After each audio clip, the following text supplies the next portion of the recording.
Այս կինը, որ 3 տարի առաջ փակել էր Արցախի կյանքի ճանապարհը, այս շաբաթ ջերմ ընդունելության է արժանացել Երևանում։ Դիլարա Էֆենդիևա անունով տիկինը կեղծ էկոակտիվիստների շարքում հաճախակի ելույթներ էր ունենում ադրբեջանական հեռուստաալիքների տեսախցիկների առաջ։ Նա ու ադրբեջանական քաղաքասարակության ևս մի քանի ներկայացուցիչներ Երևանում քննարկել են Վաշինգտոնյան փաստաթուղթն ու խաղաղությանը վերաբերող մի շարք հարցեր։ Ռիոփն բացառիկ հարցազրույց է ունեցել այդ խմբից մեկի՝ Ֆարհադ Մամադովի հետ։ Պարզվում է, եկող ադրբեջանցիների կազմի վերաբերյալ որևէ կարծիք չէր կարող հայտնել հայկական կողմը։ Նախ հայտնենք, որ ադրբեջանական կողմը Հայաստանի պատվիրակության կազմին որևէ կերպ չի միջամտել, եւ միևնույն ժամանակ Հայաստանի կողմը նույնպես չի միջամտել Ադրբեջանից մեկնող պատվիրակության կազմին։ Տիկին Դիլարան տասնյակ տարիներ եղել է Հայաստան-Ադրբեջան երկխոսության հարթակների մասնակից։ Նա քաղաքացիական հասարակության ակտիվ ներկայացուցիչ է եւ այդ ուղղությամբ շատ մեծ փորձ ունեցող անձ։ Նա ակտիվ դեր է ունեցել Ղարաբաղի հայերի վերաինտեգրման գործընթացում։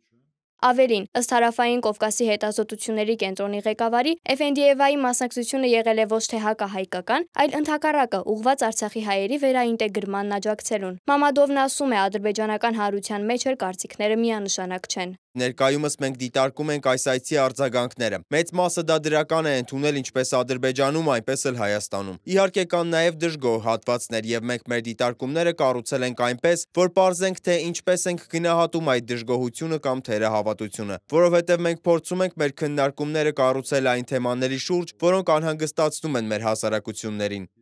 Այս մեկնաբանություններին կտրուկ հակադարձում է իրավապաշտպան նախկին ՄԻՊ Արման Թաթոյանը։ Ըստ նրա, այսպիսի կեղծ փորձագիտական հավաքներով իշխանությունները փորձում են պատրանք ստեղծել, թե վերջնական խաղաղությունն արդեն հաստատված իրողություն է, անտեսելով այն փաստը, որ Հայաստան ժամանած կազմն ամբողջությամբ Ադրբեջանի հայատյաց քաղաքականության պրոպագանդիստներ են։ Բաքվի հայատյաց քարոզիչներին Հայաստանում ընդունել են որպես խաղաղության աղավնիների։ Փաստացի 3 Երևանում անվտանգության խորհրդի քարտուղարի մակարդակով ընդունել են Ադրբեջանի քաղաքասարակության ներկայացուցիչների, որոնք ադրբեջանական պետական իշխանության մաս են ու հայերի նկատմամբ խոշտագումների գործիք են։ Այս խմբին ընդունելով անվտանգության խորհրդի քարտուղար Արմեն Գրիգորյանը ողջունել է հավաքը, ասել, որ նման ձևաչափով շփումները կարևոր են խաղաղության ամրապնդման համար։ Աննա Հարությունյան, Դիանա Կարապետյան, Ռիոփն մեդիա։